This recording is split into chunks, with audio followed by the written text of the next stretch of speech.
பாகுபலி அப்படின்னு சொல்லி ஒரு மிகப்பெரிய பிரம்மாண்டமான திரைப்படம் மற்றும் அதனுடைய வெற்றிக்கு பின்னால இந்தியாவின் மிக பிரம்மாண்டமான டைரக்டர்னு சொல்லி எஸ் ராஜமௌலி அவர்கள் பேர் வாங்கினார் இல்லையா.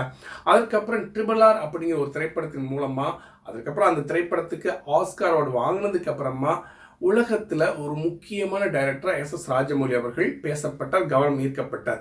இப்போ எஸ் ராஜமௌலி இயக்கத்துல மகேஷ் பாபு நடிப்புல ஒரு மிகப்பெரிய திரைப்படம் உருவாகிக்கிட்டு இருக்கு. இந்த திரைப்படத்தை பற்றிய எந்த ஒரு காட்சிகளும் சரி, விஷயங்களும் சரி வெளியில லீக் ஆகிடக்கூடாதுன்னு சொல்லி அந்த படக்குழு ரொம்ப ரொம்ப கவனமா இருக்காங்க. இப்படிப்பட்ட சூழ்நிலையில எஸ் ராஜமௌலி அவருடைய எக்ஸ் தள பக்கத்துல ஒரு ட்வீட் போட்டிருக்காரு. அதுல என்ன போட்டிருக்காருன்னா, வணக்கம் அன்புள்ளம் கொண்ட சினிமா ரசிகர்களே, இந்தியா மற்றும் உலகத்தில் இருக்கக்கூடிய அனைத்து சினிமா ரசிகர்களே, நானும் மகேஷ் பாபுவும் இணைந்து ஒரு மிகப்பெரிய பிரம்மாண்டமான திரைப்படத்தை உருவாக்கிக்கிட்டு இருக்கோம். ஜஸ்ட் இது ஒரு முக்கியமான எந்தவித அப்டேட் இல்லாமல் நான் பேட்டி கொடுக்கறது ரொம்ப தவறான விஷயம்.